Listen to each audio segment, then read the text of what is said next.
now. Oh. What, you don't want to... What nasty thing were you saying about our listeners? Nothing. I'm saying how good looking they are. Hello, everyone. We assume you're all good looking. All right. Kick this off. Who's hosting? Lauren. Me. It's my turn.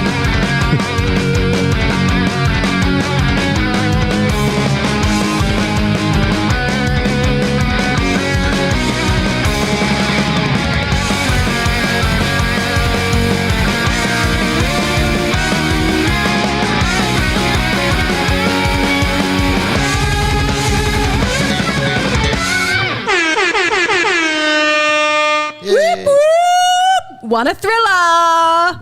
Welcome to episode 97 of Here We Crow. Why are you turning my headphones down, Sam? I can't hear a fucking thing. I think I'm number 2.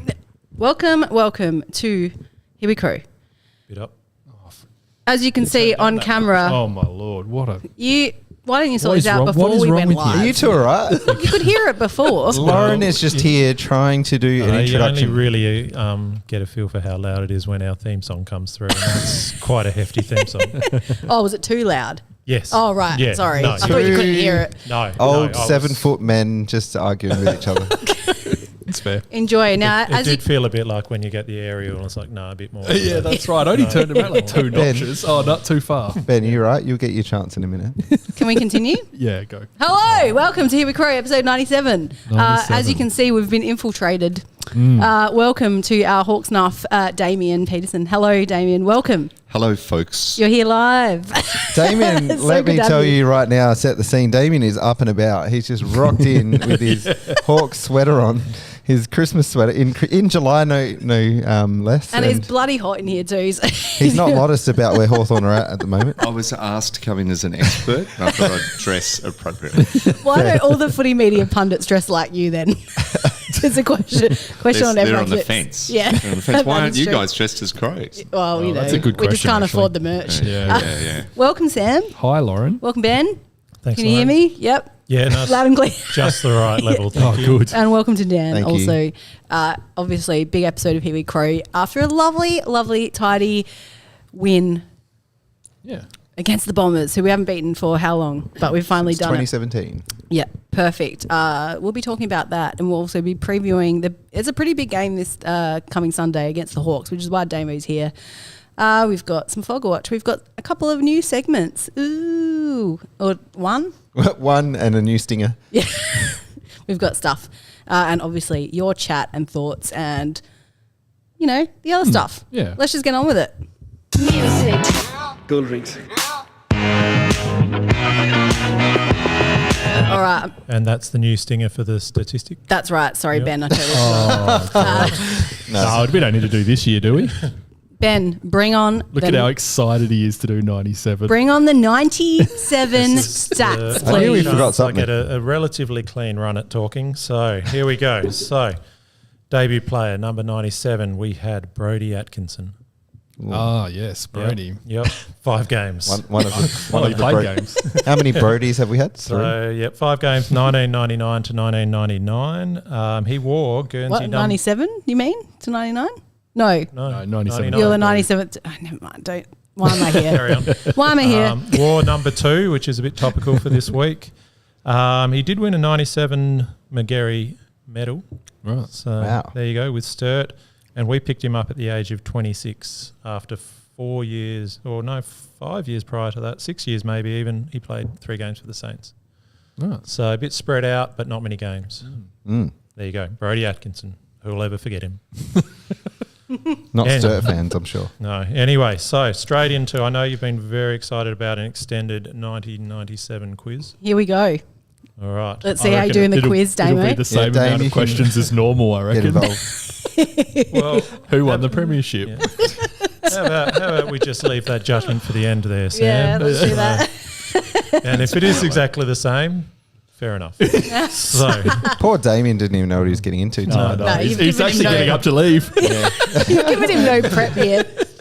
I think he's just wowed by my cursor size. Yeah. That's what they all say. It's been noted before. So we obviously know how we finished the actual year, but where do we think we finished for the minor rounds? Oh, it was like 7th, wasn't it? Fifth. It was only a 5-team finals at that Oh, point, was wasn't it? it? No. So- It was more than 8 under a different in final 97? eight. Under a different final 8 format, Oh, okay. where you wouldn't have made the grand final Yeah. under the current format. Yeah. Yeah, that's what I always... That was hurts the to impression I always had. Well, I think we finished 4th. Yeah, everyone said 4th You in think? the chat. Yep. Right. Well, yeah. Well done, guys. Aren't you the there's quiz a master? chance I did a typo, I'm saying. So, anyway, and that was with a 13 and 9 season. So, Right. yeah, which is, you think 13's cusp of the 8 nowadays, I guess. Mm. So, yeah. Club champion? Andrew McLeod. Yep. This is Gotta where be. I'm looking to get some good answers Yeah. this year. So, Well done. I can see the answers. So yeah. That's me every I'll week. look away. Leading goal kicker? Tony He Modra. continued his run. What do you reckon he got this year? 76. 84. Oh, I was going to say 85. No, you would have been wrong. But close. So being, kicking 84 goals for the year, how many Brownlow votes do you reckon he got?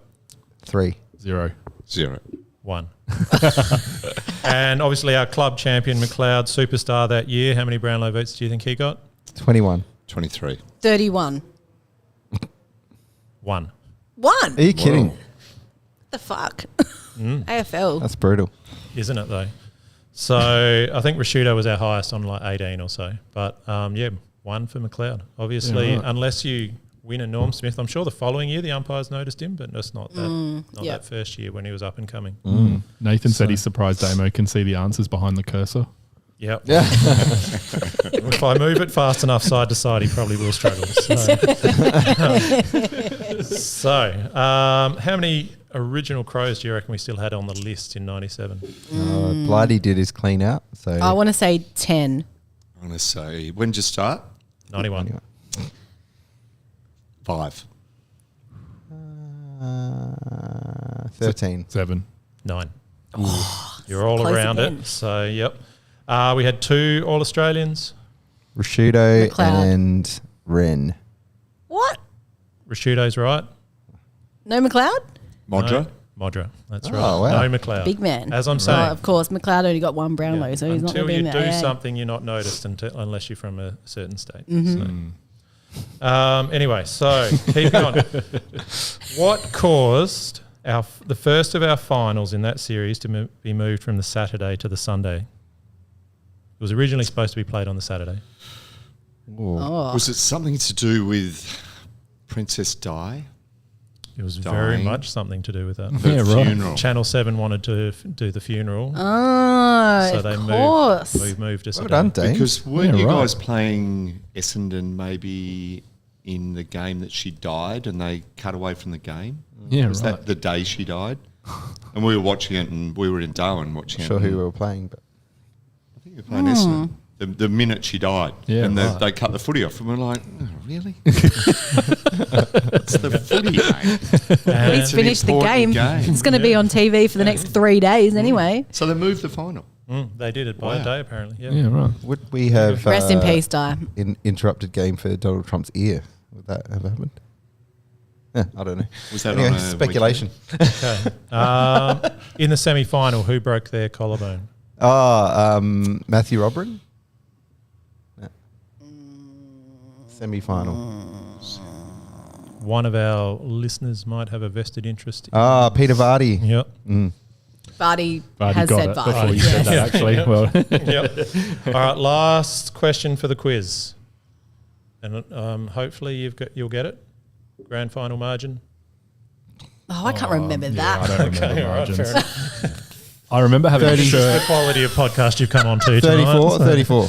No. I've got a shirt with it written on, and I can't remember. Someone in the chat will get it. Come on, guys. Yeah. You know, what was the margin? Who'd they play? 31, Josh says. St Kilda. Got it, Josh. Well done. Yeah, well done. That was 31. close. Someone So- cheating at home. There you go. So, Nah, Josh They're is allowed. legit. so Sam, how's that for a shit hot quiz? Oh, wow. Very, yeah. Almost forgot we've got a podcast. Out of already. 10. Snappy. Is there a stinger for the end of it? Finish. No, you think I'm at the end of this segment. Oh wait, you're still going.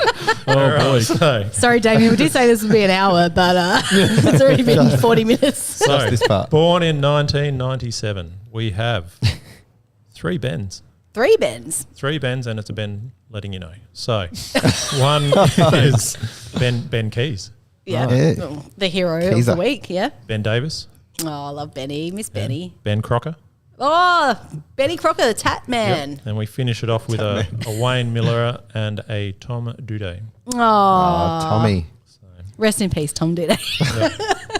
And I know it seems brief, but that's the end of my segment. Oh, well Well done, done, Ben. Thanks, Ben. Oh, that Right, was we're great. gonna We do look that forward stinger to again. the sequel next week. Yeah. Oh, this again. All right, Damien, this is the formerly our pre-game warm-up. Now we call it the pre-game pump-up. So what we'd like to know is there anything that's pumping you up this week? It could be literally anything.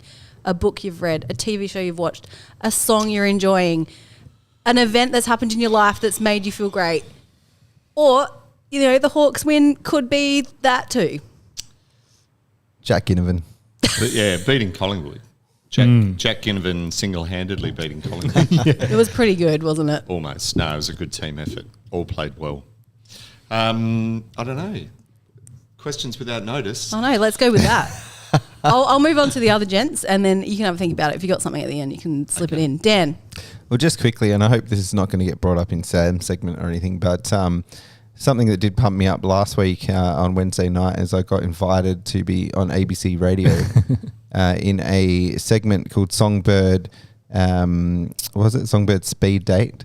And I was teamed up with another musician who I didn't realise it was actually a bit of a stitch up. This musician was none other than the writer of the Port Power theme song. And Jason Chong he absolutely stitched you up with yeah, this one. Jason Chong from ABC Adelaide stitched me up. He found 2 people he thought didn't know each other in any way, and he was right. We didn't know each other.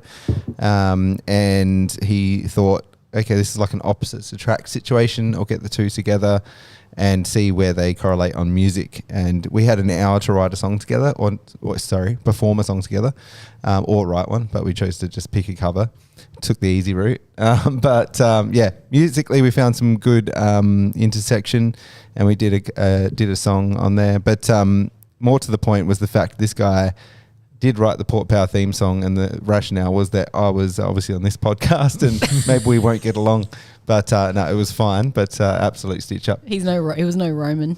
He was no Roman. He wasn't as opinionated, or at least he kept it under his hat. If he was. What's his name? Quentin. Is that true? Hey? Is that true? Is that a guess? What's his last name? No, Quentin Air. Okay. Yeah, I had to remember. That's why I Trying to get laughed. him I'm like, don't put me on the spot. Well, Got to remember his name. I blocked it out from my memory. No, not really. Damien's a little bit evil. What have we done? We've invited him on and he's just being evil. No, that was good. It was a fair question. What's his name? I should know. well, it would have sort of nailed the story, I would Yeah, a think. little Yeah. bit. Ben, what's pumping you up this week? Well, Here we go. Here we go. Settle in. this week is the last minor round of our fantasy competition. Get out of it. No Press- way. can you press a No, button? Yeah. I have been extremely tolerant of you shutting me down all bloody year. And now you can sit there and listen. If you don't like it, just shut up. It'll go a lot faster. Okay, Ben, Well, go I for don't it. see how this is relevant because none of us will be playing fantasy Well, after this let me week. tell Even you how Barty's it's relevant, yawning. Dan. So, Dan is on a 4-game winning But tear it all means nothing. at the moment. No, it has got you Mute. up to 16th place. So, Everyone's complaining in the chat, so hurry up. well, it would be a lot quicker if you'd No, stop let him go. interrupting. Let him So, Lauren, Yeah. she's only half a game behind Dan in 17th. Oh, I'm coming, mate. I'm coming this week. Dan has to play 7th and you play 13th. So you've got the Fuck yes, slightly I gotta get him. easier matchup. I'm not going to make So- finals, though. Sam, he's sitting 10th, but equal on wins with 8th. Ooh. But Ooh. And you only play 14th. Oh, Where are you sitting? However, the guy in 8th plays 20th. oh, So that's going to be a struggle. What you're really needing is Dan in 16th to beat 7th. right. And you could get into the Come on, finals. Dan. Dan's going to So- tank. Look at this No, I need to keep you in interaction. so you can I'll make it maybe about knock you him off. guys and you're actually interested. Well, so there you go. tell us Yeah, but about he's- yours, Ben. All But right. he's only so- doing this so he could talk about Yeah. himself. No. Come on, we want to hear it. I am. So it Some is. big It is a foreshadowing first here. versus second final round extravaganza between myself and Fogg's Dogs. Fog's Dogs. Do we know who that is? I'm not sure. I'll I don't figure know it the name. out. So, but I think he's heading in the right direction. I'm heading in the wrong direction. Oh, so, that's Daniel L. I know who that is. Yep. So, Yep. so yeah, that he's, he Yeah. talks on Instagram. that is on going to Twitter, I be think. going to be very tough. So, but yeah. So how about that? That's all four of us have something to see what happens this weekend. I'll win. I'm for you, still son. not making the finals though, Ben, so I don't really care. Wowee. Well, you could still beat Dan. Well, yeah, that is true. Yeah. So That will that's be worth your caring final. about. Yeah. Yeah, that's my final. Doesn't sound like it's that hard. This year it really hasn't. It hasn't Who been. No. invited you? Well, right, me. it did just come to me that my pump up this week should have been that I was coming on this show, but And now you've gotten here and you're like, Oh, I'm not putting that in. God. Sam, what's your pump it Nah, I up? don't have anything for you. Sorry. Save got it for your something. segment. Oh yeah. Mind Snare are finally coming back to Adelaide. Yes. Tonight's the first night I didn't wear my Mind Snare jumper. I've worn it for 90 days straight in a summoning. And they're finally coming to Adelaide Saturday, September 7th at Rhino Room with a massive heavy metal festival put on by Clarity Records. Our friend Footy, who you may remember, Extortion are also playing. If you're a hardcore fan, you know them. Don't forget Rat Bait and Blind and Rat Girl. Bait and Blind Girls. Blind yeah. Girl's great. It's actually a I great don't know lineup. any of these people. I just looked at the poster. But I will tell you now that if you want to come and see Mind Snare and see what I've been raving about this whole time and what the boys should be listening to before they get out onto the field, it's 75% sold out. So you better get onto that very quickly. That's it. Yeah. I was going to play the stinger. Go Doesn't on. that have Mind Snare in it? Do it.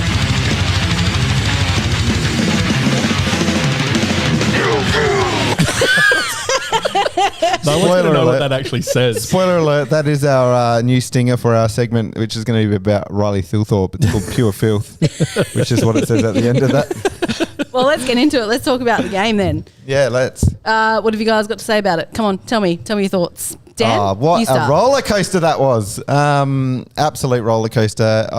For those at home and dames, I invited the podcast over. Ben had other plans, unfortunately, but these two came around and we went from shitty to really happy and sort of like Elation. elation. To We were like, depression. what just happened? How did we kick 9 goals like in a row? Yeah. And then I think back it was, to like it was just the 8, but we kicked 9 in the quarter. Okay, yeah. But then it was like, how on, how Ben. crows is this when we blew that lead? How crows is this? Yeah. And then, that last few minutes where we, strangled back the lead, it was like elation And I again. think we were still down by a couple of goals, and all three of us sat there and were like, well, even if we lose it from here, we still feel like we can be happy about this game because it really looks like they put the effort in. We had men down. We didn't think we were going to win this game anyway, away from home. So there was some positive signs there, but to actually scrape out the win, thanks to Benny Keays. Well, Rochelle actually. Well, yeah. and yeah. the fog. and the and the fog. And the fog. Yeah. I mean, Ben Keays was the Yeah. linchpin of that entire win for He sure. was, yeah. Yeah, when we got to 36 up, I think at one stage, Henry's on watching it with me. He's like, "Oh, geez, how good is this? We're going to win so easy." And I'm like, "I've watched too many Crows games to feel comfortable at all." At Son, this you're point. going to know true disappointment in a moment. And I He had had to like, go to bed at 3/4 time while we were attacking. oh, she have those proper flashbacks to 1993 preliminary final, and Essendon come out after halftime and Well, belted us. It's one of those ones where it's hard to pick a game because there's so many now. So Yeah. that we've had a good, comfortable lead and then it's just evaporated. That was the first time I cried at the football. I've brought that up before, 1993. Anyway, Dames. As a Yes. Hawthorn supporter, I was very excited to see Adelaide beat Essendon. yes. Feels been- sweet, doesn't it? And They won't make finals. I've been saying that for months. well, And important. it's about to come true. Importantly, Dames, is the fact that Hawthorn are still alive as well, with Essendon continuing to lose and Hawthorn continuing to win. Still alive with the final Yeah, chance. look, just a bunch of kids having a bit of fun and having a kick. And we'll get into we will get into that because they are having fun. Can we kind of just finish on? Are you going to leave? Essendon? No. Yes. I've got to add the last few days. I think we're 7,260 days today since Essendon won a final. September 4th. 2004. Oh yes, that's right. Yeah. Actually, someone on tape. TikTok, I kind of made a comment on Dan Goringer's podcast clip about Essendon being pretenders, and a Bodman supporter wrote to me ladder check, and I wrote 20 years without a final, going on 21, mate. Like, come on, let's be real. In 4 weeks' time, you can just text back, eat shit. The best thing about that counter as well is as soon as they don't make the finals one year, just add another 300 odd days. Yeah, that's right. Then the next best would be they make the 8 and lose a final. Yeah. It Which just could happen keeps too. ticking. So if you're on It would be Facebook, all sweet. you have to search is how many days since, and the first thing that will pop up will be Essendon has won a final. Yeah, someone's actually just said that in the chat, that the day since Essendon last won a final was their favourite count on Twitter. Yeah. So it exists. Love it. Let's talk more about the Crows though. How good was that coast to coast 15-second from the back end goal? Oh my God. Yeah. Where's that footy been all year? Yeah, well, and that's sort of something that we liked to do last year, but decided we didn't want to do it anymore. So Well, we're doing it now. Yeah, I think just- unfortunately we don't get to play Essendon every week. No. Unfortunately They're not. not the most defensive unit. And that's on the ground. one point I was going to bring up. And one of the commentators was speaking to Rory Laird after the game. It might have been Brian or something. And he was saying how, we went out with a defensive mindset and then just had to throw that out the window and go offensive. And I was like, oh, that's a bit concerning. Whatever the plan is we went out with actually didn't work. I mean, it's great that they were able to flick the switch and go offensive and that actually works, but if it didn't, we're kind of screwed. Yeah, I think the areas of the game that I was concerned throughout the night was they were really able to use their leg speed to get away from contests and just burn us, basically. Yeah. And their spread from contests, they were just able to handball, then someone was really free and just could run forwards. Yeah. The main stat I had from this was they had 16 bounces to our 3. Yeah. So we did seem to be behind the pace a lot. we of only the time. average about 3 a game, but they average normally like 8.7, so they doubled what they normally would. So they could really get out into space, run with it, and made us look a bit slow. Yeah. Well, regardless, it was, like Dan said, it was a roller coaster, but really good footy from the Crows, especially in that last quarter. Just like Nixie And the said in the second quarter. presser, and the second quarter, obviously, but the grit to kind of come back and win that is exactly what we want from the Crows. Yeah. All the time. Yeah. So hopefully, it's funny because I read that, what's his name? Is it Brad Scott, who's the coach of Essendon? I get them mixed up all the time. Yeah, He bad. came out and kind of said, exactly what Daddy Nix would say after an honourable loss is that's going to teach us a lot of lessons. But I feel like that win is going to teach us a lot of lessons in terms of confidence, in terms of how to win those games, which we've every other time we've fallen short. We've always tried to win those games. We've just never been able to get it over the line. We had plenty of excuses not to win. We had 2 key defenders go down early. We had Dawson off for the last quarter. Yeah. Laird was struggling with a corky, and yet I did hear Essendon supporters complaining that Jai Caldwell was off for a bit, and they would have won the game if Jai Caldwell didn't get injured. And it's like, well, maybe look at the other team and what their bench was doing. Yeah. So, Yeah, exactly. And to be fair, the thrill seeker did nothing, really. He did more in the quarter he was on in his first game than probably the whole game. So no 2 key backs, no Rankin, Phil Thorpe really ineffective and still got the job done. No So chance either. Yeah. No, it was pretty good. It was a great effort from all of the lads, I think. And, players like Zach Taylor, Hugh Bond, Billy Dowling, like all those young kids, again, just like stepped up to the plate and really played great, solid games of footy. And this weekend's really going to be interesting. Like, the 2 youngest teams of the league battling it out. Hawks are red hot at the moment. So it's going to be a really good game, I think. I was I've been a massive Josh Rochelle fan. I was really critical of him in that first quarter. Watching the replay though, he was really good throughout the game. There was a few little instances where he he maybe tried to protect himself a touch, but I think he played such an important role through that whole game. Watching the replay, I sort of felt bad for having a crack at him while I was at your house. So I just wanted to bring I that think up. the controversial was the one where he looked like he elected not to bump, basically. Yeah, but like was pointed out, I don't know who did that on Twitter, it was like you elect not to bump these days, you're sort of crucified for it, but if he did, he'd probably get suspended. He was coming It's in actually from the Boz man who You gotta be pointed smart, it wasn't out. It was Bozza, yeah, and Yeah. like Rochelle was coming in from a sort of odd angle at that contest as well. So Rochelle? Oh, yes. Yeah, yep. I think you're totally right, and Bozza was totally right on that. Like, how can you have a go at him for that? Like, that's literally what they're being taught, and training to do. He has a go at it because of previous incidents, so people just jump on it because Yeah. of that, yeah, so. there's a few guys out there on Twitter and all that are just hammering him for any stuff up at the moment, which is. As I've said, I'm doubling down the other way, and if people keep hammering him, I'm going to keep pumping him up because I think he's doing pretty well.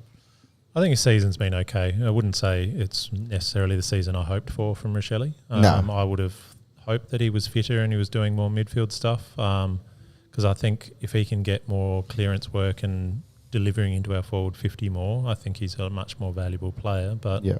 I don't mean this in necessarily a negative sense, but does Rochelle become a much, much better player if we're playing a lot better football?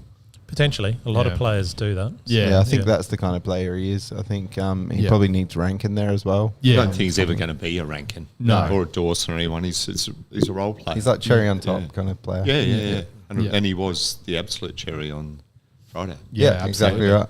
I just want to bring up Fog too. Obviously, he will probably feature in all of our votes.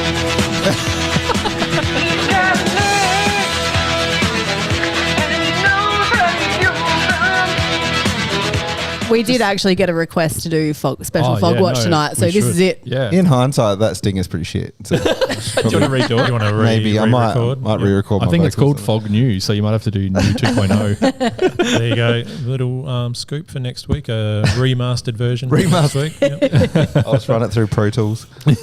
I'll be back for it. He was obviously excellent, played a massive role through the game, and we've seen him through the year sort of show his worth. It got me thinking during the week, though. Obviously, Tex didn't play. Fogarty played incredibly well. How do we all feel about that?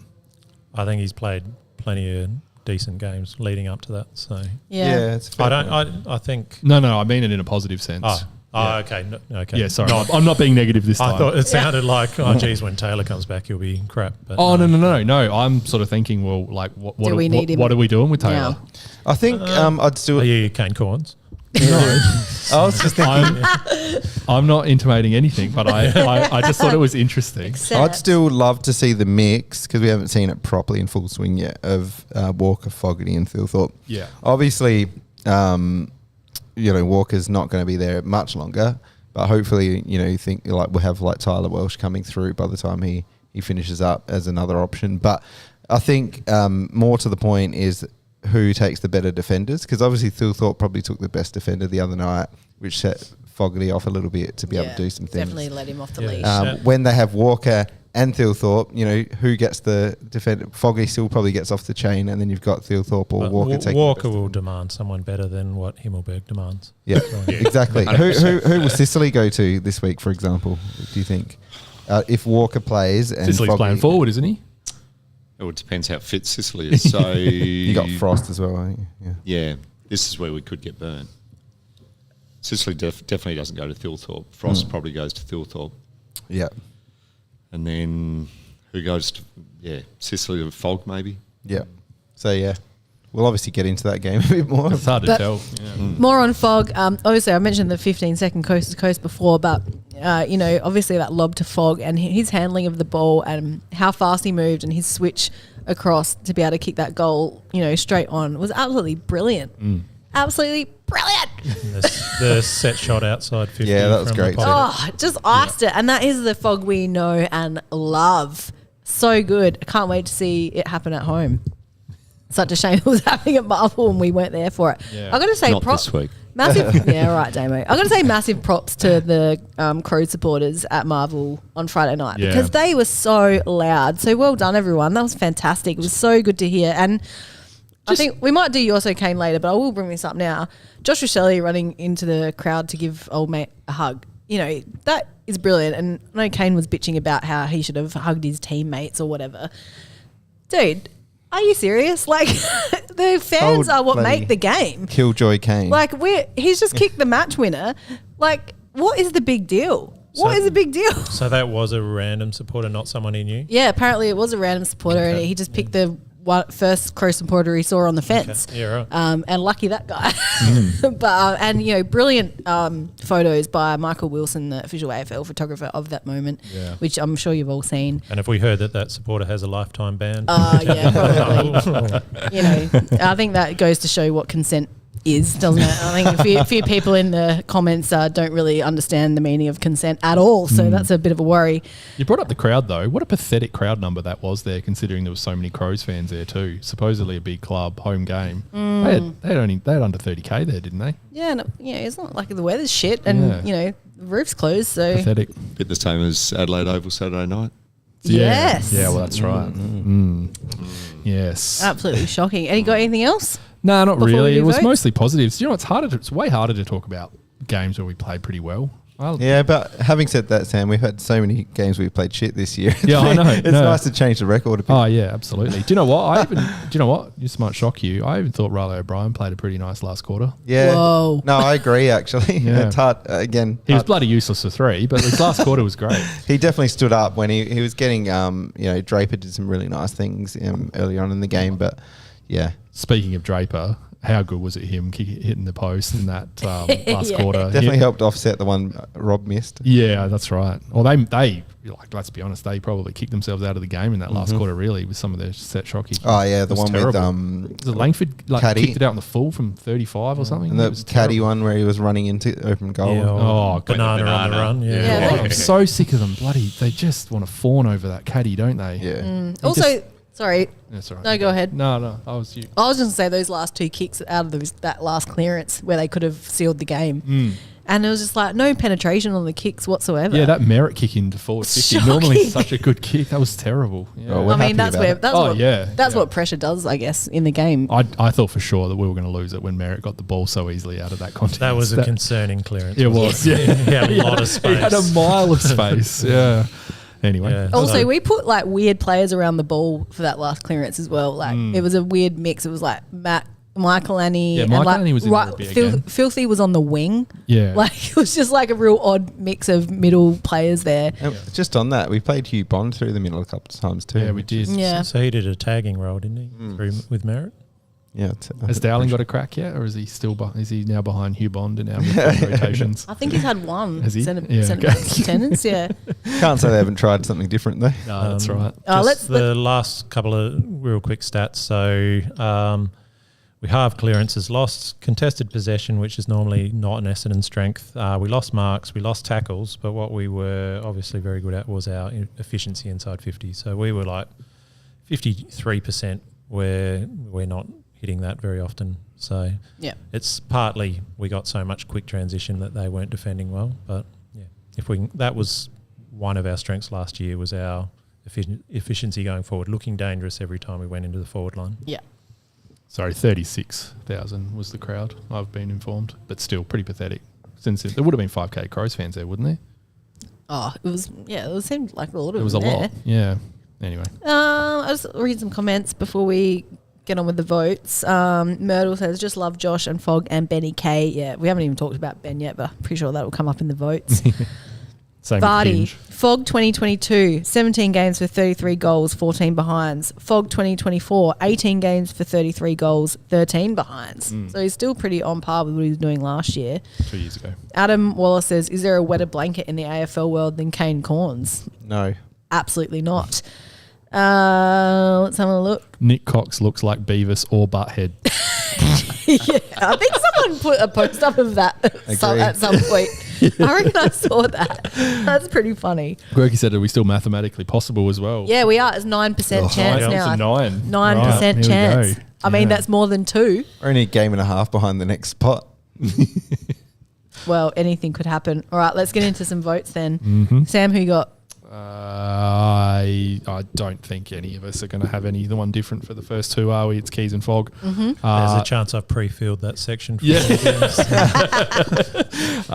and then for the third one, I've gone boring, but I just think he deserved it. It was Mitch Hinge. Yep, fair enough. He was a very good player on the night.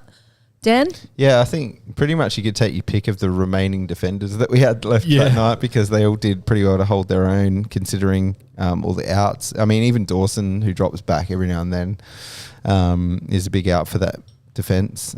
So, yeah, I had Keays and Fogg as 3 and 2, and I had Michael for 1. Yeah, he was good. Excellent. Ben? Keays and Fogg for 3 and 2. So Weird. For 1, I actually went with Dowling. I thought his last quarter was really important. Yeah. He last quarter he had nearly 300 metres gained. Is he our last quarter specialist? Well, yeah, He the is. last He's a two clutch games guy, he's really. isn't he? So I just he felt like he did enough to get the 1 vote. Apparently, there's a trend in all the games he's played where he's done quite well in the last quarter. So someone posted that the other day. Well, I got Keays and Fogg too. In that Surprise, order. surprise. But I've given the 1 to Zach Taylor, actually. Yeah. 17 fair. 17 disposals, 1 goal, 6 tackles, 12 pressure acts. Like a relatively good game, but as the 1 vote was very hard. Like it could have gone to multiple players. So I'm giving it to Zachy. Let's go.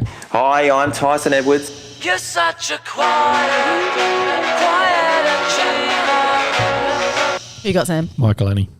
Excellent. Ben? Sam's favourite, Rob. Wow. Oh, you did that on purpose. Quiet in 1 quarter. Well, yes, obviously I did No, it on quiet for He purpose. achieved for 1 quarter. I meant to put the vote in, yes. So he took on 2 ruckmen, didn't stick out like a sore thumb like he might. He actually took 5 marks, 2 contested, 47 hitouts. That brings me to how many hitouts do you reckon Wren had in the 1997 grand final? And he was a game high. 16. Wow. Game high. Game's changed, Ben. Yeah, we won 30 hitouts to 16 and Rob's had 47 just himself. Did David Pittman do much of the rucking in that game? It's a very different game. Like we had, it was 376 disposals for them this year. The highest for that game was 293. So it's certainly, very different looking sort of a game nowadays to, what they That's were. a very interesting observation. Absolutely. I thought it was interesting, and that's why I mentioned it. Yeah. I wasn't listening. Quiet. Thanks, Sam. Dan, who's your quiet achiever? Mitch Hinge. Yep, quietly Wasn't went very about that. It's just regulatory 4th vote. Yeah.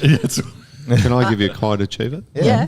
Lockie Scholl. Yes. You know, We like love he's a the guy show at the boy. start of the year who kind of was in and out of the side, sub, whatever. But true. geez, the wing's a hard spot to play. It really is, Like yes. thankless running up and down the ground. But I just watch him like his efficiency's good. He gets the right spot.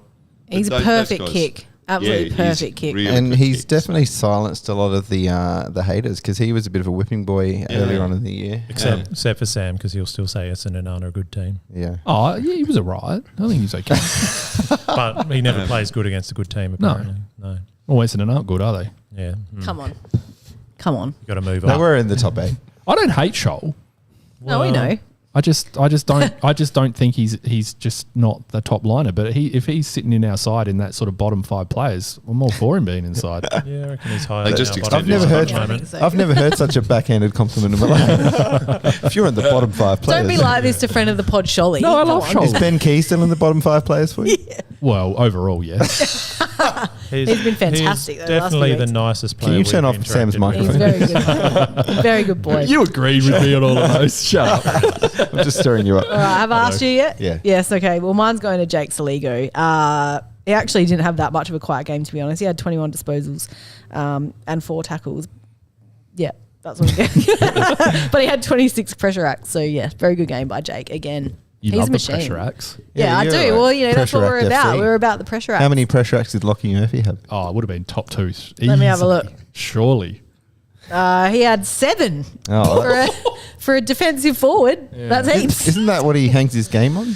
Yeah. Sorry. Anyway, moving He on. had We a pretty shouldn't talk quiet. about He actually had a pretty so. quiet game on Friday, except he did hand off that ball to Ben Keays. Murphy. Let's talk was about crap again. before we finish up. Can we just quickly So talk Ben about Ben Mackay. Keays, because obviously his form has been fantastic. Yes. What's changed? Because like maybe a month ago, I was in here carrying on about how he's running around like a headless chook and he had Yeah. no idea what was going on. I literally said he's become a bit of a nothing player before this run. What do you think's changed there? Like, is it just because he's been given a particular role, or is because someone pointed out that the leaders, I think it was Mark Bickley actually, pointed out that the leaders really lifted in this game. Yeah. The leaders being Murphy. Hinge, Fogg, Rob, and Keays. Yeah. You know, Yeah. Oh, what do you think's changed there? look, I don't want to be a negative Ellie, but You start a never lot of want sentences. to. But if, You start a lot of sentences like that. if this run continues, I'll be surprised. Yeah. Like, let's be honest. He's strung a couple of really good games together, but if he goes back to being the player that he was 2 months ago, no one's going to be shocked, are they? Oh, I certainly won't be. Well, I don't want And to be fair, Ben Mackay did handball the ball to him 3 times. Yeah, through his goals, did, yeah. like, directly to him. All right, So- if we're comparing Ben's, Good on Ben. and I don't want to be Captain Obvious, but I'd be also surprised if he kicked 5 goals every week. Well, yeah, it's sort of like did he Amati the Bombers? He might have. yeah. Well, yeah, exactly. Well, there was someone calling him the Dennis. There was something Dennis. Oh, he was definitely the Dennis Armfield. Yeah. He was for sure. Yeah. He's adding a few The reverse teams Dennis. to his Dennis portfolio. He is. Oh, he's been great. The last few weeks he's been excellent. But And- like let's not get too carried away with him being our premiership hero. But just to put definitely not going to be premiership, is it? Not this year, of course, but yeah. But just to put a positive end on that, we have made a commemorative Ben Keays T-shirt up in the merch store. Oh yeah, we've been pumping out the merch this week, We so have. get on it. Yes, Ben. I've ordered one. It's called Keys in the Pocket, and it's not a real key ring, although I am looking into how to get that made. So, Quirky, it was very similar to the Kerridge game. yes. Against, It that was. was against North, wasn't it? That game? Yeah. Yeah. Kerridge and And Petrenko. his trajectory just kept going up and up. Oh, absolutely, yeah. No, didn't stop really, did it? Yeah, well, Ben Keays might end up at Carlton next year too. All right. All right, shall we move on? This is my segment. Yeah. If you want to know what's in the spring, get into Rowan Jarman. Good things. Essendon paying $1 million a year for their overhyped defender, Ben Mackay. I just watching him in that game and knowing how much they're paying him was just pretty sweet, I thought. Maybe he's got to get off the podcasts and actually just play some footy, you know? Yeah, that's so bad. Yeah. Anyway, Petty signing on at the D's. Yeah. Phew. Put that in my goods. That is good. I have no faith in our recruiting department that we weren't going to overpay for him in the off season. So the fact that he's off the table. Someone reckons we might have just told him we're not interested Yeah, anymore. I'd say so. I'd Yeah. say that seems like, well, Rucci hinted at that a few months ago, didn't he? That they had called us and Yep. yeah, we'd said we weren't interested anymore. But yeah, his form actually looked all right on the weekend. Yeah, it did. Which was kind of funny. But before that, it's been horrendous. So no good. But the best thing. Did anyone see the guy from South Australia who set the world record for typing out the alphabet with his nose? Yes. He takes with a it really space. seriously. Yeah, it's got a With space. in between. Yeah, because I was wondering why it took him so long, but yeah, well, it didn't. Well, it Like, as didn't. if I tried to do it, clearly I'd be slower. But yeah, he you has do to it have now? to do a space Try in each you one. try, love. Oh, no, I don't know. I can't do it on this keyboard. He had a special keyboard. But I So- was looking at his nose because I was like, does he have a very, like, you've actually got a pointy nose Yeah, I've that got a actually pointy could nose. be good for you. It could be, You might yeah. be do it faster. I wouldn't be able to do it. But his was like actually quite wide, so I was It was, surprised yeah. that he could do that so Make a lot of quick. mistakes, Yeah, potentially. do they do the words per minute? I don't know. Well, it took him 20 and a half seconds, smashing the Guinness World Record of 25.6 seconds by a man in India. He says he practices up to 3 hours a day. It's a weird thing to get into, and how do you know that it's a record? Like, I guess if Well, you're Guinness- a Guinness Book of yeah. Records Only he nerd, you knows how probably know that. Anyway, I thought that. I'll see myself out. Maybe that's something the Crows can do for one of their TikToks, is get the boys to do that on the Maybe. laptop That's and not a bad see how thing. fast they can do it. Yeah, absolutely. All right. Just one for you there, guys. Footwear sacrificed at half price and equipment slashed to half price. Rowan Jarman's huge half price sale. Don't miss it. Bad things. The Tribunal. Yes. My God. That's a mess. What the isn't hell? It? Yeah, absolute mess. Actually, It's embarrassing. I did isn't put that in before they let all our players or the players off, which obviously rightly so. But yeah, that was a mess last week, wasn't it? With the It's players pretty embarrassing. And then went to court and all got off. And I think rightfully so. They all should have got off. But yeah, for God's sake. I think the issue, it just seems like it pretty obvious now that the AFL is like, if these head injuries keep happening, we have to do something. And then if it gets thrown out by the court or whatever it is, like, then they're sort of not as liable as they would be if they didn't make, if they just went, nah, Yeah. That seems like what it is. But I think this weekend, though, highlighted that it's not about the head injury. It's about how they get managed. Yeah. Like there were 3 cases this week of poor management in 1 week. Harry Mackay's out there for Harry. Yeah, Harry Mackay. Dawes is, borderline, but Harris Andrews was another one this week. Yeah. So they're not going to stop the head injuries. It's like, get your shit together and manage it properly. that's the problem, though. It's in a real dangerous territory because the game, you can't stop it from happening. That's the problem, no matter what happens. I don't think anyone's asking for that. No. And regardless of whether they say Dawson was concussed in the second time he hit his head, he still had a head knock that was significant. He should have been compelled to leave the field and get looked at properly. Yeah, I agree. Yeah, So for sure. Regardless of whether he did get concussed, it should have been looked at properly, not standing in the middle of the field. It shouldn't be It up was to the a- players or the clubs to Yeah. decide whether they need to go off or not. It was very similar to the Jeremy Cameron incident. Like it was just like him kind of going, "No, I'm good." Yeah. But you can't take their word for it, really. Like in that They're respect. hyped up with adrenaline. Of course, they're good. Yeah, no exactly. worries.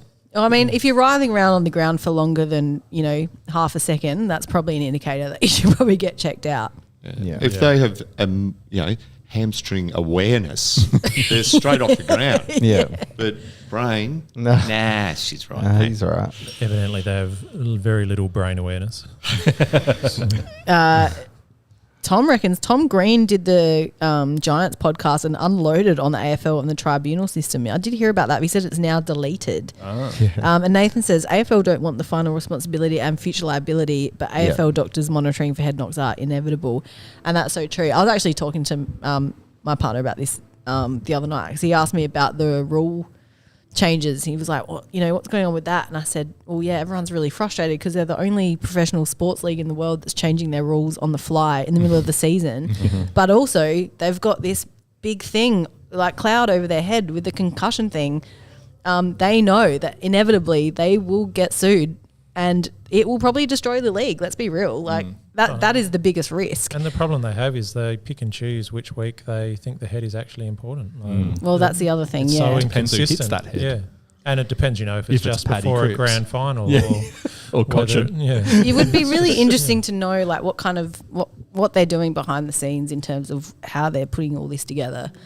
I mean, it seems judging by the very way messy. they make a lot of other decisions, it seems like they just make it up, see how it goes, or see what the reaction is, and then change it if they need to. So it doesn't feel like leadership. It feels like they test the waters and then change it if they're getting bad publicity. It does feel like a very Australian thing to do, though, just change the rules. Like we've all played backyard cricket where all of a sudden it's like, oh, hang on, that door there should be out as well. But if it's on the bounce, it's 2 runs. Yeah. One hand, one catch. All right. Except our multi-$100 million competition is run the same way, which is just pathetic, isn't it? I wasn't going to put this in here, but I'm going to do it anyway. The sort of Republican reaction to people commenting and making comments about Trump getting shot online, and how precious they seem to have gotten since that all happened, with the Tenacious D stuff and things like that. Man, Seems Americans a bit are cooked, strange. mate. Yeah, very Proper strange. cooked. I mean, the Tenacious D thing, I think that's just Jack Black trying to protect his Protect career himself. and all that Yeah. kind of stuff. But, Americans are unhinged. I mean, clearly, like the kid that attempted to assassinate Donald Trump, like I'm still trying to get my head around what he had to do with anything. Like, Yeah. so, in that case, I'm like, obviously Jack Black didn't say it, but it's just straight away just correlates to him. You kind of would be like, oh, fuck. Yeah, exactly. Yeah. And also just on the back of that, have you guys been copying the right side of politics on Twitter over the last couple of weeks? If Mine is you full of it. look at the For You as opposed to following, it is It's bad, atrocious. isn't it is it? extensive. The amount of times I've seen different versions of Elon talking about his transitioned child. Yeah. What the hell? What? Is extensive. He's disowned So him. his I haven't seen that. son is dead because he is now a daughter. Oh, right. I didn't even know about that. Oh, good Lord. I just Good can't Lord. keep up. Anyway, I let's- hate all of it. Let's talk about something else. What about the ground at Geelong, down at Geelong on the weekend? Had a bit of rain and all of a sudden it was a mud pit. What a shithouse renovation that was. Oh, they put all the money in the stands. Yeah. No other AFL grounds do that after a ton of rain. I don't understand. I think they'd played a VFL game just beforehand when it had rained or something, but apparently, it's not. That's yeah. not good enough, is it? Not for an AFL ground. Speaking of muddy, the Sandville game was also quite muddy on the yeah, but you'd weekend. expect that. Like, Yeah, that's but fine. I was just mentioning it because Harry Schonberg was literally covered head to toe in mud. Yeah, like right. I was like, did he get to go have a shower? Because it was like only like the second quarter. Yeah, right. He was stinking. Yeah, okay. We had a similar issue at the Strathalbyn under 10s on Oh, the weekend. really? So it was, most of the ground had held up well, but that centre square, Strath there was a Oval. lot of kids not wanting to get tackled in that centre Yeah, square. fair So- enough. Do you have to go to my Ponga? I think our last game's Yank. Don't know Yeah, if we've right. already done the My Ponga trip. So, My yeah. Ponga Oval when it gets wet is just I've heard that's disgusting. a fair old muddy. Yeah. Yank's not too bad, but it? my Ponga's Yeah. terrible. Yep. Yeah. AFL changing the rules of NGA players, stiffing clubs from the last couple of years. That's just Has it happened already? mental. Is it happening? Well, it hasn't been locked in yet, no, but that's that every report is Yeah, it's going to go back to they can and bid on really them at annoying. any point. Yeah, so like not that I give a shit, but Melbourne missed out on that Mac Andrew, and there's been numerous players that clubs have just completely missed out on in the last 2 years, and now they're just changing the rule back. Strange. So who Real does it strange. suit? Just Why are they doing it? There must be a team that it suits that they're doing it for. Essendon getting that Egyptian kid. Is it Egyptian? Iranian, yeah. Kako? Kako. Yeah. Yeah, it just seems really weird. Just another rules on the fly. Well, it's what we were talking about before, Yeah. wasn't it? Rules on the fly again from this gigantic corporation. Almost sounds like a new segment, Rules on the Fly. Maybe. All right. But the worst thing, Collingwood fans booing Ginnivan Yep. on the weekend after they sat there and whinged for years about everybody else booing him. And now they're like, oh, he should be grateful. We gifted him a flag. Yeah. Fucked. And the funniest thing was in all of this, I didn't realise this until someone mentioned it on the radio, that the trade between the two clubs, Hawthorn actually end up with a better pick than they traded. So it was a future second trade, and because Hawthorn's above Collingwood, they actually get a better pick. So technically, you actually gained and got Ginnivan. Anyway, Eat shit pies. They had a fair old trade period, didn't they? Lockie Schultz hasn't turned out quite No. like they'd hoped, Yeah. and that's a higher first round pick than they'd hoped for. That they're giving away for that as well. yeah, absolutely. That's it. I'm Was done. that the worst thing? That was the worst. Well, it ended up good, but it was the worst thing. Yeah, fantastic. I'm done. Excellent. What are we doing now? I Oh, think we've got to talk about some Hawks, surely. Yeah, we're going to talk about the Hawks. So Damo Dames wants to can piss off. putting him to sleep. Yeah. We don't have a stinger. I'm good. Just press a Where's button. our Nuff button? Oh yeah, another team's not. We do have one We for do. that. There's a bit of talk about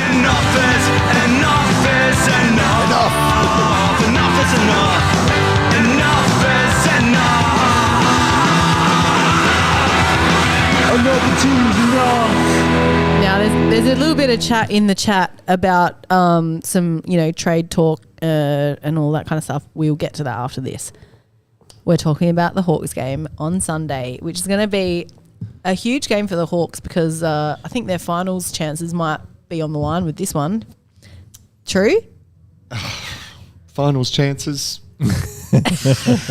We're just a bunch of kids having a bit of fun. Oh, no, it could Yeah. happen. Could happen. No, they're in the mix. We finished with North and Richmond, or Richmond and North in no particular order. So, you don't want to get that far ahead, but that's probably 2 locks. So we probably only need one more, and we might be in unexpectedly. Yeah, very unexpectedly. After round 5, we were 100 to 1 to make the amazing. 8. Does it feel like the start of an ongoing sustainable rise, or a bit of a jump, a bit like us last year before reality sort of sets in a bit? What do you feel like it's? Yep, we're here and we're going to be decent for a while. Somebody said to me the other day, they're like, couldn't you guys just have fucked off for a bit longer? I'm like, well, it's been a while now. It still feels a bit early. I think the thing is, Ben, last year they got a lot of games into those kids, and they've traded well. There was a game a few weeks ago where a third of our team came from other clubs, and not one of them cost us worse than a top 20 draft pick or better, whichever way you want to look at it. So they've traded really well. They've got games into kids, and Sam Mitchell is a genius. He's probably the best prepared coach to date ever. He was qualified before he finished playing, went to West Coast, captain coach, or coached on the field there, assistant coach to flag. So I think they've got some good bones there. Yeah. But that said, next year we could finish still in the bottom 8. Like I have no, they're a young team. Well, the season seemed to turn around with Will Day getting back in the team. Is he just that good a player? Just that good. Yeah, right. Very. There you go. Well, he is. He's just so important. He's just like he looks like he's going to snap in half, but can break tackles. Run. He's sort of like if Michael Tuck and Luke Hodge had a baby. He's kind of wow, that's a big rap. He certainly. He's got that tucky, rangy sort of, that ruck rovery sort of style. But geez, he can kind of do everything. He certainly adds what your other midfielders don't do. So he's just Yeah, well, you look at sort of the Warples and Newcombs and stuff, like they're more in and under, but he's just silky. So the Crows and Hawks have kind of been on par with their rebuild. They're pretty Hawks are actually technically a year behind us, but seems they've kind of leapfrogged us this year. How do you see that going over the next few years? What, a year behind? What's that mean? I thought you played in a grand final in 2017. No, you started your rebuild later. Yeah. You started your rebuild a little bit after us, but you seem to have leapfrogged us in terms of developing the squad. Yeah. Yeah. No, I think it's been going for a while. But, you guys have had some injury problems. But, again, I think it goes back to they're very well coached. Like, the game style Mitch has got going on for them. And you look at sort of their leading stats.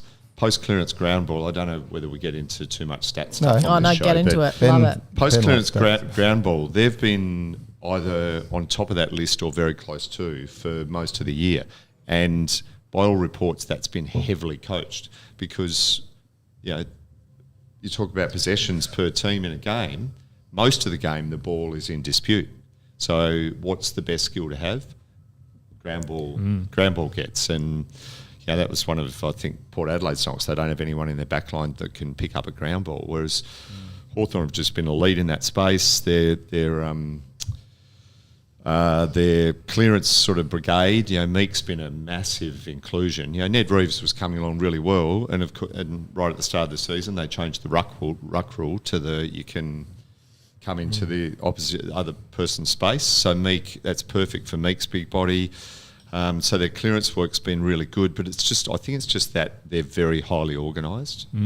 Highly organised. And you've got to look at it as well, and not crying poor, everyone's got injuries, but we've done this without our fullback and full forward. Blank did an ACL pre-season, and Lewis just hasn't been able to get on the paddock, and when he did, he's out there for 5 minutes and he does an ACL. Yeah. So they've done a pretty good job. Like that little mosquito fleet up forward.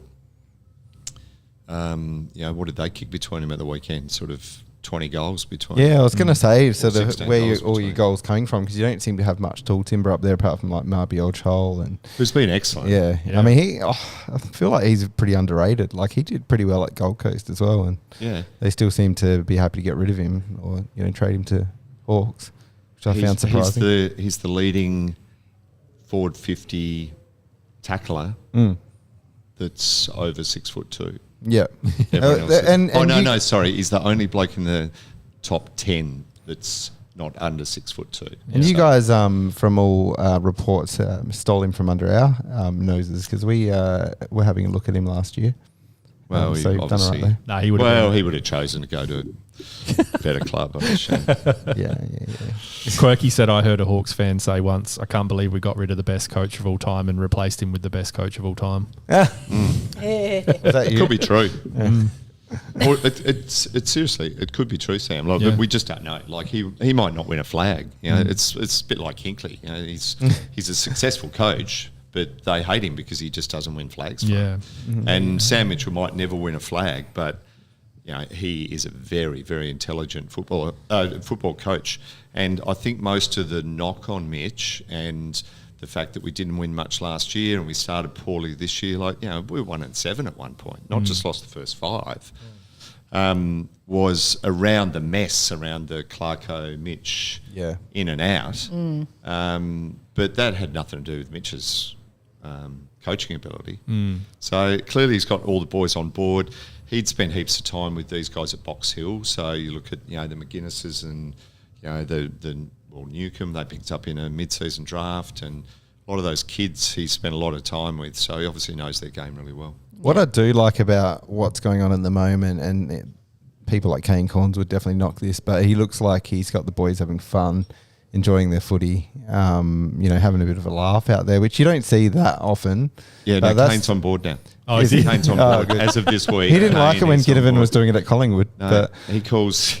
No, he doesn't. But he said the other day, if you go out, get 31 touches, kick 2 goals, and you're best on ground, you can do whatever the hell you want. Yeah, nice. Unless you're the Crows.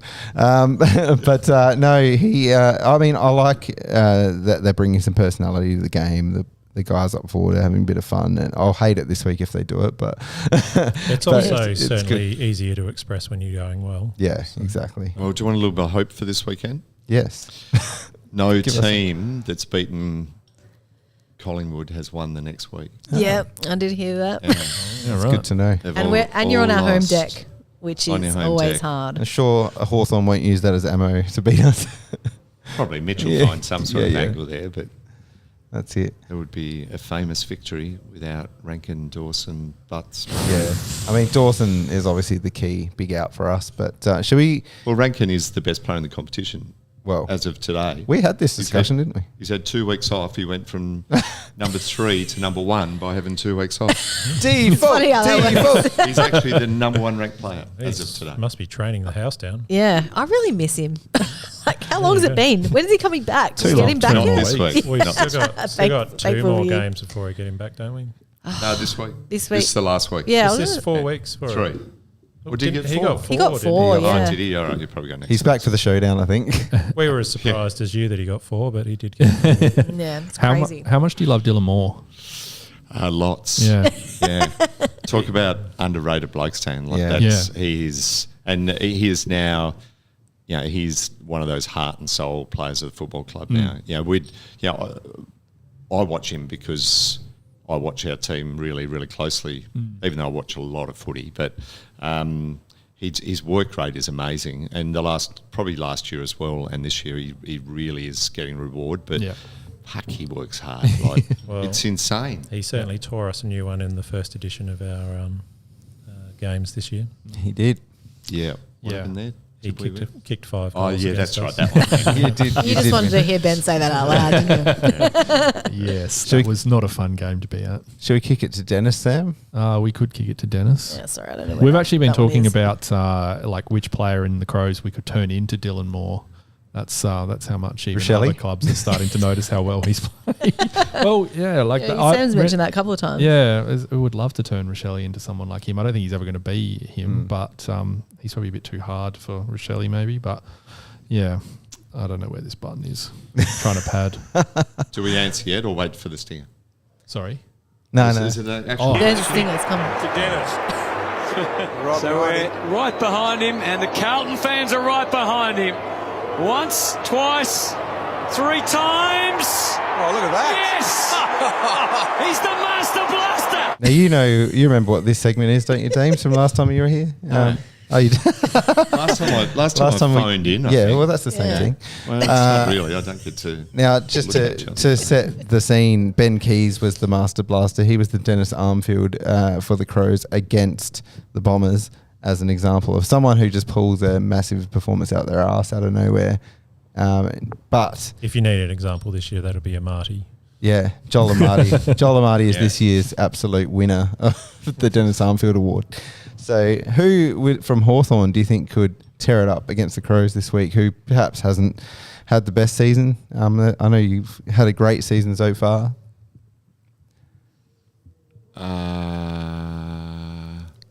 Who's the teams out? Who could tear it up? Are you Who's due to kick a bag or get 30-odd possessions that probably shouldn't? Could have said Ginnivan, but he's already done it now. He's Yeah. out Too this good. week. Well, and I could have said the Wiz, but the Wiz is sort of the is Wiz. now turning it on anyway. So Yeah. like he's played well for a lot of his games. He just couldn't actually kick it through the big sticks. But no, I'd like to see Jack Scrimshaw's very consistent, but it's nice to see him have a good game. Or if Frosty lines up on one of those big boys, it'd be nice to see him towel them up. Whether Shut it's him Well, down. some of the arm fields this year Bill's have been the ones that have intercepted about 40 times against us. So I think Tom Stewart when we played Geelong. You could be on the money. Well, that'll be interesting to see what you guys do with Sicily, because Sicily really doesn't do lockdown rolls. Like, he's got to be somewhere where he can float off, but his shoulders are fucked. Like, or one of them is anyway. So, I don't know. Everyone's been playing so well. Yeah. It's hard It's to hard, find someone. so hard. My pick for this week was coming off a 4-possession no-score game was Kashadir. Oh, Maybe getting the big jump. Yeah. Okay. Vardy mentioned was- Hardwick in the chat too. Maybe he's had some great games this year. he He did have a good game last week. he actually smoked Port when they played here last time. So that could be a That's good true. shout. He kicked 5, I think. Yeah. Gets Port.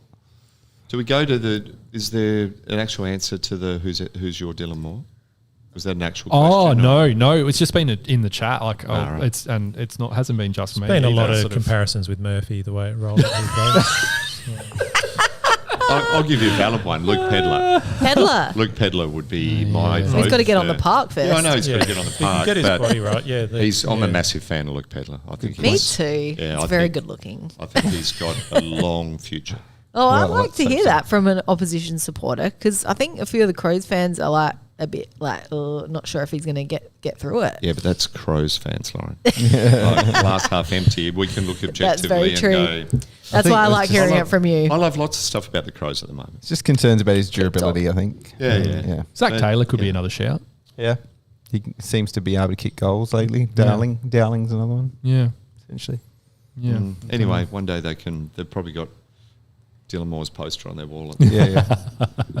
Whoever, Yes. Izzy says whoever Smith's opponent is will kick 5. Fair. Poor Brody. Well, let's hope he might not make it. Actually, he wasn't too bad. No, was he? was terrible. He was bad. Yeah, and he was very bad. I I'm can't sure tell he was anymore. involved in the 15-second goal, though. He might have been. I thought it was Hinge, Smith, Fogg, goal. Might have been. He I think it was like Hinge to someone and then back to I said Hinge. someone. You've blacked out. You've blacked But I out. don't Smith. even know who it is. I had Was it Brady? I had it in butts in my head, but I could be wrong. Yeah, I think it was Butts. You got a butt in your head. That's Jordan, a Jordan Butts. and that's why it could be wrong. Seymour.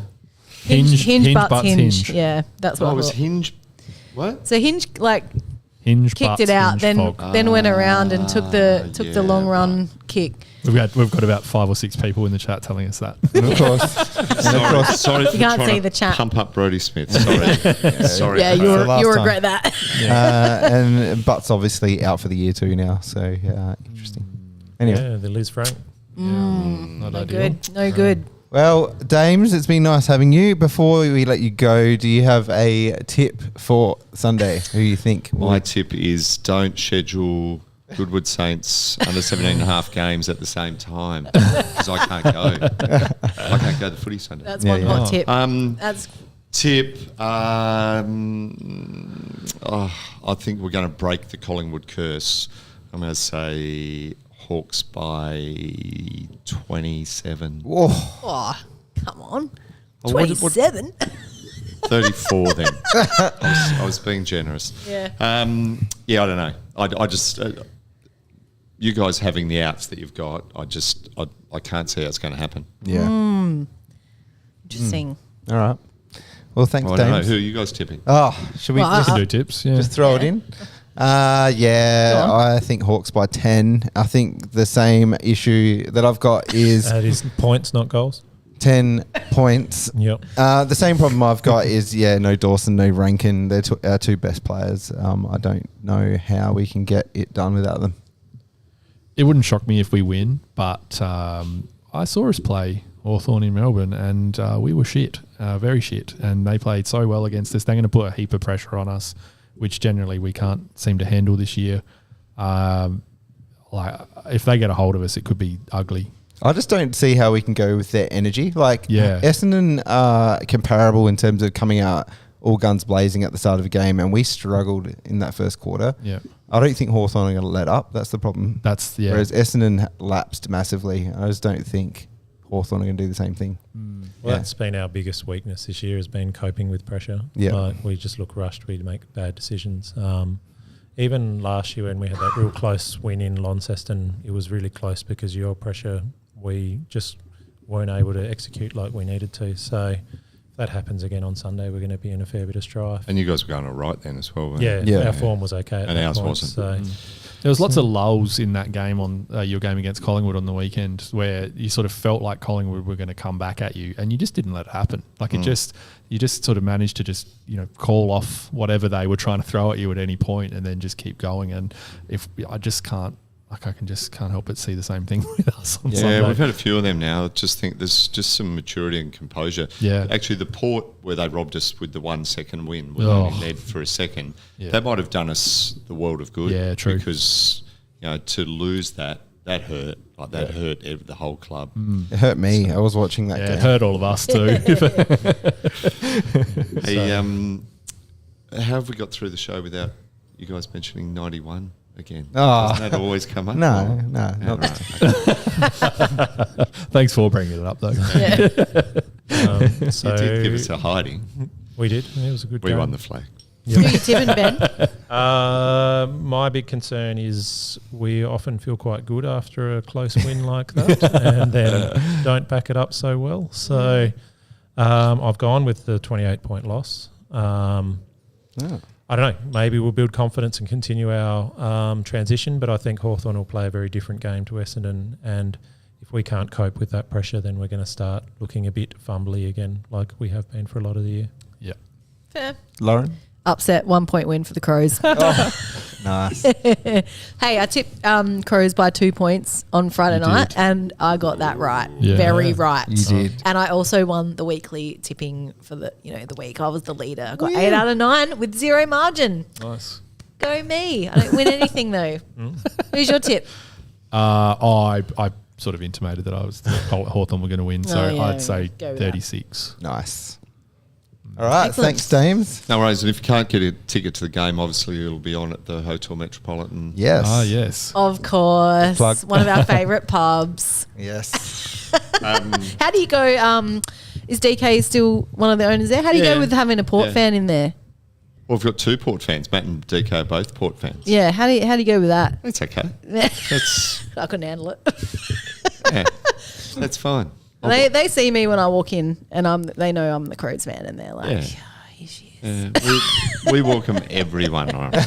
Was Clark You says, absolutely do. Love the Metro. Was Clark says happy hour 3 to 6 Sunday. Is that right? Yes. Hi, Was. Shout out to Was. Oh, you know Was? Yeah, totally. Yes, correct. And what other days, Warren? He also said Monday to Friday, 4:30 to 6:30. Oh, that's a brilliant happy hour. He also said the Lance Piccioni Cup. Yes. Oh, it is the Lance Piccioni Cup. He should be on here. He's a wealth of knowledge, Warren. Yeah. Nice. Well, Nice thank to have you. you on, Warren. Thank you again, Damo. And obviously, you're welcome to stay for the rest of it, but we are going to be shitting on a lot. So you're also free to leave. Can you pause so I can go pee? Yeah. We're going to do Pete's Pizza now, I think. And the Hawthorn content will be quite low from here on in, probably. Yes. Yeah. Thanks for so much, Damo. Thanks, Thanks, Damo. guys. We'll just Good have luck. a short Go break. Hawks. Short break, and we'll be back with Pete's Pizzas.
All right, we're back. Lauren isn't. We are. Get off your phones. Oh, my Lord. Come on, Dan. Jeepers. Look alive.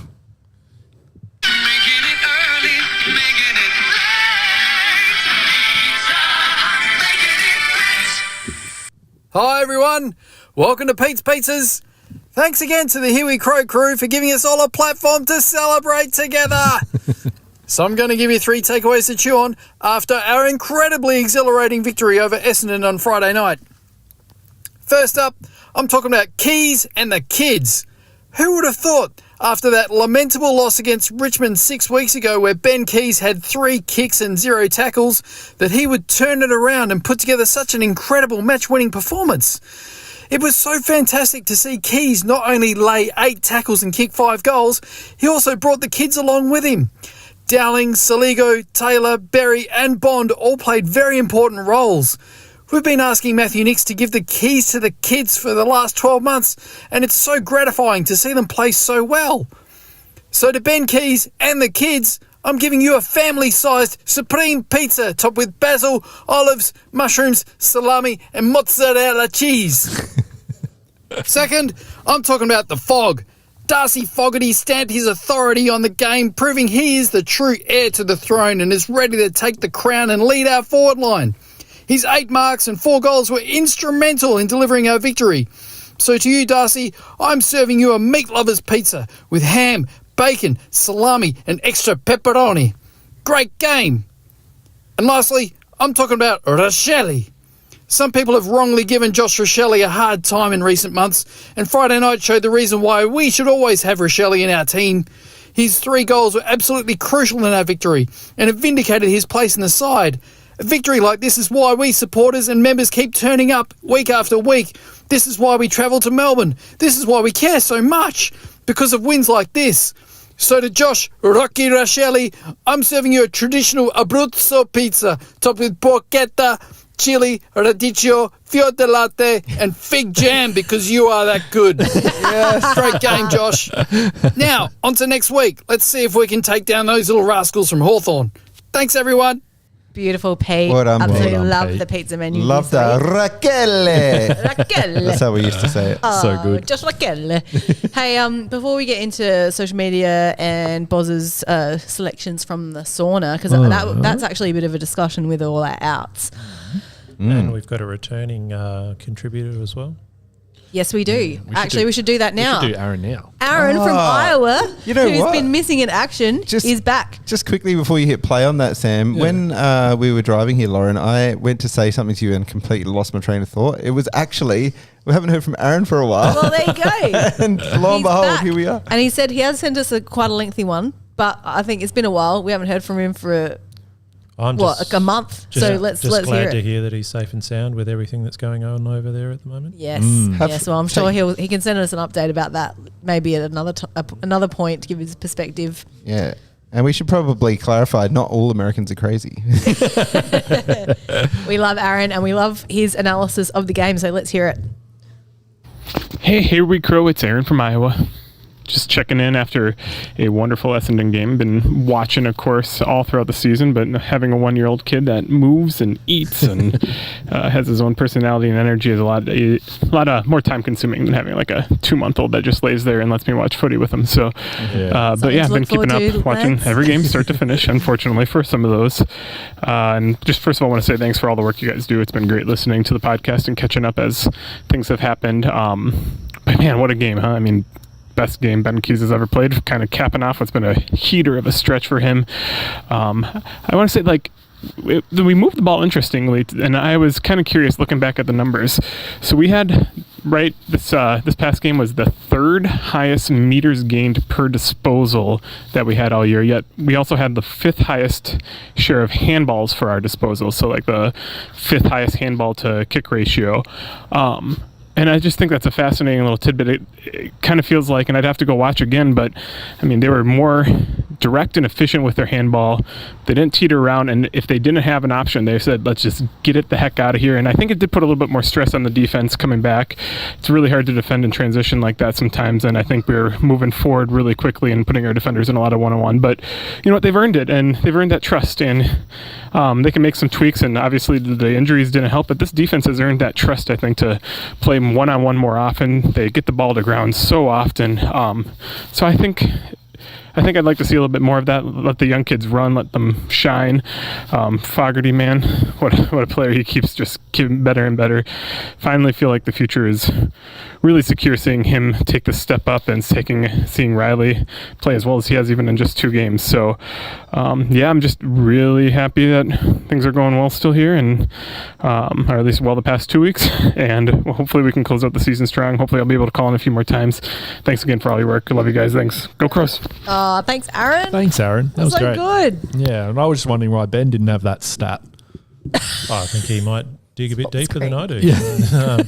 But I would agree that I think maybe with more of the ball being brought out of contest by people like Saligo and Zach Taylor, they're more creative, aggressive handballs generally, I reckon. Yeah, more forward handballs. And maybe just quicker, and we're getting out into space a bit more. So maybe that led to us being able to get better kicks forward and with more penetration on it. For sure. Now, one thing I did want to mention is that you scoffed at me a few weeks ago when I mentioned Sam Berry being speedy. And now I've noticed that a lot of the Twitter commentary is, wow, Sam Berry's got a bit of speed that we didn't know he had. Or is he speedy, or is he just evasive and strong? Don't know. The player that I was surprised how damn fast they are was that bloody Durham for Essendon. Durham? That guy just sprinted out of contest. He's been a good times. pickup, hasn't he? Mid-season draft. He was nuts. But I think, Berry, I think he's got a fast... few steps. Yeah. I think, and he showed that in the past when he was kicking goals and when he was in clearances and stuff in the forward line a couple of years ago. So he has got a bit of explosion about him. It's just, it's going to be... Well, the interesting thing for me is now that Crouchy is apparently a test. Yeah. What does that do to our mix? Well, can we get to that? Because before we get to that selection, let's talk about that. But I want to talk about the Clayton Oliver thing that's popped up again. Do you think this has any legs? Because last year it had no legs, let's be real. Does this have legs this year? General consensus? Oh, he certainly doesn't look like a player who necessarily wants to be there. Here's the hot goss that we've got from Gettable, right? So everyone can access Gettable, not just us. Yeah, I've heard that Gettable are no Scoot McClure. They're not. But I want to tell you this. Apparently we've offered 3 years to Filthy to bring him up to free agency. We've also offered Elliot Himmelberg a contract, apparently. Or apparently we're looking to offer him another contract. Right. And we're not going to ship him off to GWS this time, apparently. Well, we won't have a choice. He's a free agent, so if he wants to go, he'll just go. That's true. Apparently they're going to call it. We still haven't re-signed Berry. No. Do we want to? I feel like we do for depth minimum. And the other thing is the Clayton Oliver thing. If we somehow manage to snag Clayton Oliver, well, that's Berry done, surely. Yeah.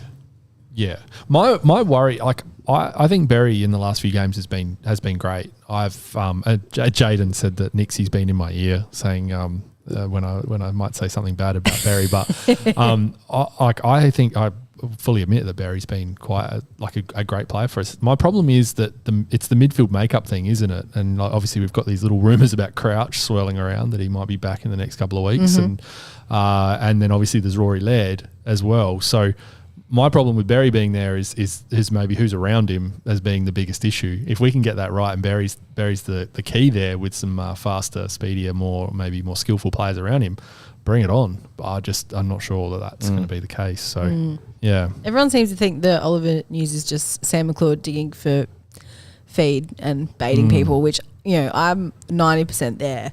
But it does pique my interest when it comes up a second time. You know what I mean? What piques my interest about it is them offloading Oliver and potentially one of their top picks.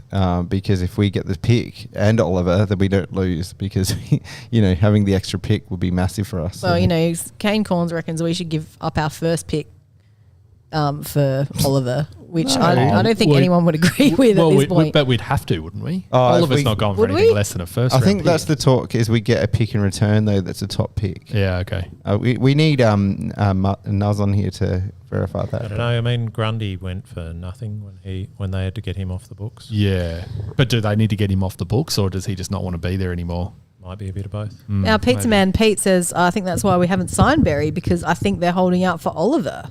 That's an interesting take that I hadn't considered.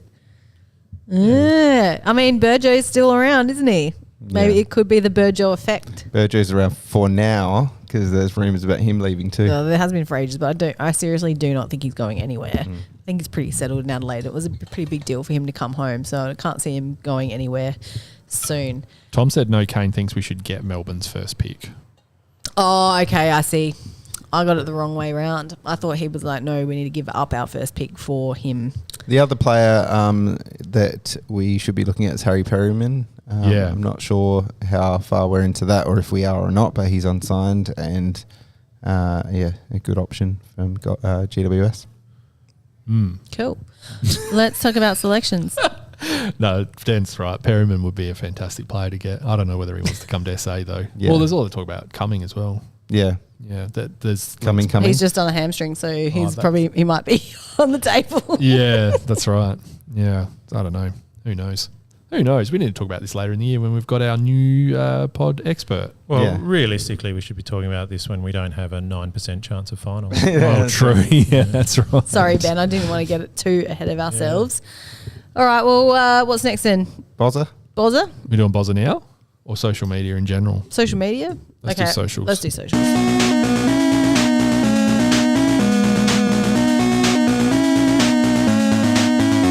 Out of bounds on the full. All right, Jaden's come in with a late one, but I'm going to give... Is he giving me shit? Oh, I don't know yet. I haven't read it. But this one's from Patrick. His first message was at halftime. He said, texting this at halftime for context. Rochelle letting Mason Redmond run around him on the mark like that is not good enough. Then a minute later, almost lets him get goal side again and Redmond almost scores again. He needs to defend better. The haircut wasn't enough. I think that was when I was getting shitty at him at your house. That's when it was. Yeah, because Redmond got away from him and then went back and kicked that goal. He did, Rochelle just didn't chase that down. No, it was a bit lazy there. But he's come back after the game. Great win with a smiley face. Too many injuries. Sad face. Love Ben Keays. Fogarty was great. Thilthorpe was solid. Hinge stood up and was solid. Cook came on and was also solid.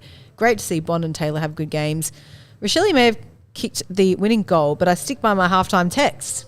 Rob missing a goal and then giving away a bad free to give away a goal was crap. Butts was bad, lost some one-on-ones and then gave away a bad free that also got him injured. Well, I don't really remember how Butts played before he got injured, but generally I don't mind Butts too much. Butts is that kind of player that you just never really notice, but you just hope that his man doesn't kick. We're going to take out that as a quote for a stinger. I don't mind Butts too much from Lauren. And Jaden has sent in his contribution. Solid effort across the board for the boys this week. Cracking game to watch. Ben Keays best on ground. Not sure you could find a consensus top 5 performers. Well, it was difficult. Thought everybody played their roles really well. I did think Laird had one of his better games. Berry was good again. Max was awesome. I do think Keane was found out a little bit by the speed of the ground. He seemed a step slow all night. However, he came up huge late in the game with a couple spoils to hold on to the lead. Himmelberg, probably the only other one that comes to mind that I thought lowered his colours. Boys still clearly playing for Nixie. Keep him on and change the people around him. Yeah, Himmelberg's an interesting one. Like, I just think that he until he can mark the ball, he doesn't offer us anything. Like, he contests enough to bring it to ground a lot, which is good. And he actually, I've noticed he's quite fierce at tackling, which is pretty good as well. How's my English at least? But pretty good. His tackling's been pretty good for a few weeks, I think. But yeah, outside of that, I just don't know what else he's really doing that offers much difference. Well, with a fit Walker coming back, you'd think he'll struggle to hold his spot. Yeah. If he could take a few marks though, like 3, 4, 5 marks, he'd be looking really decent. I think it honestly sounds like their instruction is to bring it to ground more so than marking it, because that's kind of what Nixie's insinuated in the press conferences. And, he said that Thilthorpe and Fogg were great in the game because even though they weren't taking the marks, they were still bringing it to ground. But you want to marking it. Well, yeah. It'd be crazy if that's the first choice. A few late attempts where Philthorpe got two hands to it and just didn't finish off his work. Well, there was that one. He was the only one with hands to it. Yeah, and there was that one Rochelle goal, which Issy has pointed out in the chat. If Philthorpe doesn't mark, he almost taps the ball down like a ruckman in our forward line. He kind of set up a lot of those late goals. Yeah. And that it was like one of those late ones in the last quarter. I don't think it was the winning Rochelle goal, but there was one where he literally just went poof straight down. It is a big difference to earlier in the year when we had games like the Brisbane game where that Payne was just intercepting the everything. opposition marking the ball. So we have moved on from having them mark it to at least us halving it. That's it. And sometimes marking it. That's so good it's call. certainly heading in the right direction. I think, like Bozza pointed out during the week, like Filthy's going to be taking those clunks within the month. Yeah. Yeah, absolutely. Yeah, I can't wait for him to be back at full steam. It's going to be great. The thing about him, he does look like he's confident, and that's a big thing for Philthorpe. Yeah, at least it has been in the past. Yeah. Vardy said Tex is playing golf at Glenelg on Friday, so back is clearly okay. Yeah. Vardy also said Keane's first 90 seconds was comical. Didn't I say, is he having a stroke? He was so bad. And he couldn't keep his feet. What was he doing? And he did that weird thing where he almost like dived forward and fell on the ground. It was really weird. Yeah, it was odd. Yeah. He was having a bit of a mare in that first quarter, but at least he brought it back around. Yeah. Yep. All right, got anything else? We got bugger all social media this we didn't week. get I'm not much. going to complain because we got a lot of our normal contributors in the chat, but yeah, we didn't get. got To be Bozza. fair, I didn't put anything up on Instagram, so it's actually my fault. It's all right. Look, the people who matter are with us already, so it's fine. That's true. Yeah, that's very true. If you guys got anything, we can turn the phone on. Can you go live and interactive? Do you want to go live? Oh, no, because then I have to connect the phone. Never mind. The You magic can of call Sam's podcast. phone. All right. We're going to talk about the game again. Or are we going to do Bozza? Bozza. Nah, go Bozza. Do Bozza? Well, who's Bozza picking? Yeah. All right. Good evening, people. Round 20, back in the sauna. No children, back to school, sort of. 50-50. Anyway, not the point. Hawks at home. We've got some changes this week. Obviously forced. Pretty standard situation here. Murray, cigarette butts, and Himmelberg out. Inns, Texan, the coat hanger, Crouch, Curtin, Beef, and Borlase, Daisy, the Olympian, back in.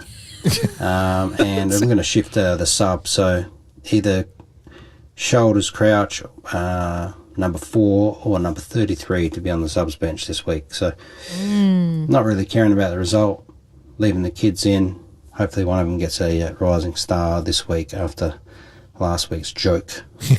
Yes. Thanks, guys. Who got it last week? The Wiz.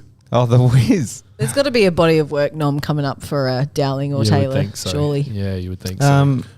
Would we say the most controversial part about that is having a coat hanger in the inclusions and not making that Borlase? Yes. Well, I mean, if you put Crouch and Borlase side by side, it could, could be a They battle. wouldn't fit down the race. Yeah. I think Crouch is an interesting one because I think it's still, he's obviously test, so there's no guarantee he's going to come in. No. I mean, if he does, like you said earlier, Sam, it kind of messes up our midfield mix a fair bit. Well, and the other one was Worrell was a test. Yeah. And his injury was an upper arm. I'd say he's injury. more chance. He's been running around keeping his fitness. He hasn't necessarily lost match fitness. Well, he has lost match fitness, but he's keeping miles in the leg. So you'd think he'd be a chance to come back into the team and not have to do Sandful. Yeah, I could almost see them bringing in Worrell and Borlase for the backline cover, or one of those sort of will cover Dawson as well, I guess, in a roundabout way. But well, maybe Dawson out means someone like a Dowling, who is a large, big-bodied midfielder, gets a chance to go inside a bit. Yeah. Well, all the chat seems to be they want to bring Curtin in as a replacement for Dawson. I think we'd love to see Curtin come in, but I just don't know. He did have a ripper Sandful game, another one.